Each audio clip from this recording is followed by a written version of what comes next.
இந்த வீடியோவில் எதை பற்றி பார்க்க போகிறோன்னா நம்ம கம்யூனிட்டி சேனலில் போஸ்ட் பண்ணுற லெவல்ஸை வச்சு எப்படி ஓனாக ட்ரேட் எடுக்கிறது, அதுக்கப்புறம் இந்த லெவல்ஸை வச்சு மார்க்கெட் வந்து அப் ட்ரெண்டில் இருக்கா இல்லை டவுன் ட்ரெண்டில் இருக்கா இல்லை சைட்வேஸில் இருக்கா, இதை வச்சு எப்படி நம்ம வந்து டார்கெட் ஈஸியாக அச்சீவ் பண்ணுறது, எந்தெந்த டேலாம் வந்து ட்ரேடை அவாய்ட் பண்ணுறது அப்படின்றது எல்லாத்தையும் பற்றி ப்ரீஃபாக பார்க்க போகிறோம். அதாவது மார்க்கெட் வந்து கம்யூனிட்டி சேனலில் இந்த லெவல்ஸை போஸ்ட் பண்ணிட்டோன்னே என்ன பார்க்கணும்னா, மார்க்கெட் பிஇபி லெவலுக்கு மேலே சஸ்டெயின் ஆகிட்டு இருந்தால் மார்க்கெட் வந்து அப் ட்ரெண்டில் இருக்க அர்த்தம். இது வந்து அப் டு R1 இல்லை R2 ரிஜெக்ஷன் கேண்டில் வைக்கிற வரைக்கும் நம்ம சி சைடு தான் ஃபோக்கஸ் பண்ணணும். எங்கன்னா இது டிப் ஆஃப் த ப்ரைஸ் பார்த்தீங்கன்னா பிஇபி லெவலில் வந்து திரும்ப வந்து சப்போர்ட் எடுக்குள்ள வந்து சி வந்து என்ட்ரி எடுக்கணும். ஃபார் எக்ஸாம்பிள் இது பார்த்தீங்கன்னா பிஇபி லெவல் இங்கே சப்போர்ட் எடுத்து R1 வரைக்கும் ரீச் ஆகும். R1 டேரெக்டாக ரீச் ஆகாது, இதேமாதிரி சைட்வேஸ் டு அப் ட்ரெண்டு அந்த மாதிரி தான் போய் ரீச் ஆகும். அப் டு இங்கே R1ல ரிஜெக்ஷன் கேண்டில் வைக்கிற வரைக்கும் நம்ம சி சைடு தான் ஃபோக்கஸ் பண்ணணும். அதுக்கடுத்தது பார்த்தீங்கன்னா மார்க்கெட் வந்து அப் ட்ரெண்டில் இருக்க அர்த்தம் இது வரைக்கும் இருக்கக்குள்ள. அதுக்கப்புறம் மார்க்கெட் பிஇபிக்கு கீழே சஸ்டெயின் ஆகிட்டு இருந்தால் மார்க்கெட் வந்து டவுன் ட்ரெண்டில் இருக்க அர்த்தம். அப்போ வந்து பார்த்தீங்கன்னா புட் ஆப்ஷன் சைட் ஃபோக்கஸ் பண்ணணும். இது ஸ்ட்ரக்சர் எப்படி இருக்கும் பார்த்தீங்கன்னா பிஇபி லெவல் கரெக்டாக இங்கே ரிஜெக்ஷன் எடுத்து S1 வரைக்கும் ரீச் ஆக பாசிபிள் இருக்குது. இதுதான் பார்த்தீங்கன்னா நம்ம கம்யூனிட்டியில் தர இந்த லெவல்ஸ் வச்சு இப்படி தான் வந்து பார்க்கணும். மெயினாக வந்து பிஇபி லெவல் மேலே சஸ்டெயின் ஆகிருக்குள்ள மெயினாக வந்து அப் ட்ரெண்டில் இருக்க மார்க்கெட் அர்த்தம். சி சைடு தான் ஃபோக்கஸ் பண்ணணும். C side focus. மார்க்கெட் வந்து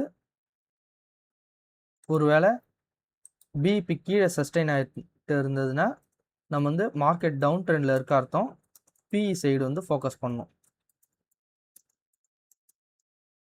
ஒருவேளை மார்க்கெட் வந்து ரெண்டு பக்கமுமே இல்லாமல் நம்ம குரூப்பில் தர லெவல்ஸில் ரெண்டு பக்கமே இல்லாமல் மேலே R1 டச் ஆகாமல் S1 டச் ஆகாமல் இப்படி இங்கே ரெண்டும் தாரமாக வந்து போயிட்டு இருந்ததுன்னா, ஒருவேளை இப்படி பிஇபி லெவல்லே கேண்டில் வச்சுன்னு இருந்ததுன்னா, பாடி ஃபுல்லாக பிஇபி லெவலே இருந்ததுன்னா மார்க்கெட் சைட்வேஸில் இருக்க அர்த்தம். அந்த டே வந்து ட்ரேடை வந்து அவாய்ட் பண்ணிக்கிறது கொஞ்சம் பெஸ்ட்டாக இருக்கும். ஸ்டாப் லாஸ் பார்த்தீங்கன்னா ரெண்டு பக்கமும் வந்து எந்த பக்கம் போனாலும் ஸ்டாப் லாஸ் ஹிட் ஆகும். நம்மளால் மினிமம் பார்த்தீங்கன்னா டார்கெட்டை வந்து 40 to 50 பாயிண்ட்ஸ் வந்து கேப்சர் பண்ண முடியாது. குரூப்பில் தர லெவல்ஸை பார்த்தீங்கன்னா இப்படி தான் வந்து இது பண்ணோம். நம்ம கம்யூனிட்டி சேனலில் வந்து ஜாயின் பண்ணணும்னு நினைக்கிறவங்க வந்து கீழே டிஸ்கிரிப்ஷனில் கான்டாக்ட் நம்பருக்கு கான்டாக்ட் பண்ணி ஜாயின் பண்ணிங்க. இதை வச்சு பார்த்தீங்கன்னா நம்ம வந்து இது பண்ணலாம். அதுக்கு அடுத்தது பார்த்தீங்கன்னா டவுன் ட்ரெண்ட்லேயே போயிட்டு இருக்குன்னா, சப்போஸ் வந்து மார்க்கெட் வந்து ரிவர்ஸ் ஆகுதுன்னா S2ல சப்போர்ட் எடுக்குள்ள சப்போர்ட் கேண்டில், அதாவது இங்கே விக் வைக்குள்ள நம்ம வந்து சி சைடு எடுக்கலாம். அன்றைக்கி பார்த்தீங்கன்னா ஹீரோ ஜீரோ ட்ரேடு பார்த்தீங்கன்னா நம்மளுக்கு கிடைக்கும். R2 வரைக்கும் ரீச் ஆக பாசிபிள் இருக்குது. அதேமாரி பார்த்தீங்கன்னா ஒருவேளை பிஇ சைடு வந்து ரிவர்சல் என்ட்ரி கிடைக்குதுன்னா R2ல பார்த்தீங்கன்னா ரிஜெக்ஷன் வைக்குள்ள நீங்கள் என்ட்ரி எடுத்தீங்கன்னா S2 வரைக்கும் வெயிட் பண்ணலாம். அது பெரிய மூவ், பிக் மூவ் வந்து கேப்சர் பண்ணலாம். இந்தமாரி என்ட்ரிஸ் எல்லாம் தான் பார்த்தீங்கன்னா ட்ரேடு பார்த்தீங்கன்னா இப்போ சப்போஸ் அட் த மணியில் இருக்க 30 ரூபாயில் இருக்க சென்செக்ஸ் பார்த்தீங்கன்னா நம்மளுக்கு வந்து 300 ரூபா 1000 ரூபா அந்தமாரி போகிறது. இது பார்த்தீங்கன்னா ரேண்டமாக எப்பயாச்சும் தான் நடக்கும். அது நம்ம கரெக்டாக நம்ம வெயிட் பண்ணி கரெக்டாக இது R2ல ரிஜெக்ஷன் வைக்கிறப்ப தான் அந்த என்ட்ரி வந்து எடுக்கணும். இது ரிவர்சல் என்ட்ரி, இது செகண்ட் ஆஃப் என்ட்ரி எடுக்கும். ஃபர்ஸ்ட் ஆஃபில் பார்த்தீங்கன்னா சஸ்டெயின் ஆகிட்டு இருந்தால் R1, அதை பிரேக் பண்ணால் R2. அதேமாரி ஃபர்ஸ்ட் ஆஃபில் கீழே சஸ்டெயின் ஆகிட்டு இருந்ததுன்னா பிபி கீழே சஸ்டெயின் ஆகிருந்தா S1, அதுக்கு அடுத்தது S2. இது மெயினாக இதான் ஃபோக்கஸ் பண்ணும். இந்த வீடியோவில் மெயினாக எதை கவர் பண்ணிட்டு பார்த்தாச்சுன்னா, நம்ம கம்யூனிட்டியில் வந்து கொடுக்குற லெவல்ஸை வச்சு மார்க்கெட் அப் ட்ரெண்டில் இருக்கா, டவுன் ட்ரெண்டில் இருக்கா, இல்லை சைட்வேஸில் இருக்கா, எல்லாத்தையும் கவர் பண்ணியாச்சு. அதேமாரி எந்த சைடு ஃபோக்கஸ் பண்ணும் கவர் பண்ணியாச்சு. ஃபர்ஸ்ட் ஆஃப் இப்படி ஃபோக்கஸ் பண்ணும். செகண்ட் ஆஃபில் பார்த்தீங்கன்னா இங்கே சப்போஸ் S1ல ரிஜெக்ஷன் கேண்டில் வந்து வைக்குது, சப்போர்ட் எடுக்குதுன்னா இங்கே சி சைடு வந்து அட் த மணி வந்து 23,800 850னா 800 கால் ஆப்ஷன் எடுத்து நம்ம 10 to 15 பாயிண்ட்ஸ் வந்து ஸ்டாப் லாஸ் வச்சு பிபி லெவல் வரைக்கும் வெயிட் பண்ணலாம். அதையும் பிரேக் ஆச்சுன்னா R1, அதையும் பிரேக் ஆச்சுன்னா R2.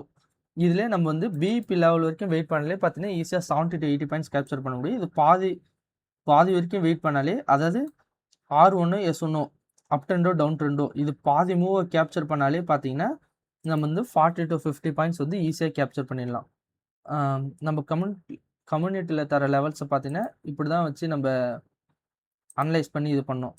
இதில் பாதி கவர் பண்ணாலே பார்த்தீங்கன்னா நீங்கள் ஆல்மோஸ்ட் 40 to 50 பாயிண்ட்ஸ் வந்து ஈஸியாக கேப்சர் பண்ணிடலாம். 40 to 50 பாயிண்ட்ஸ்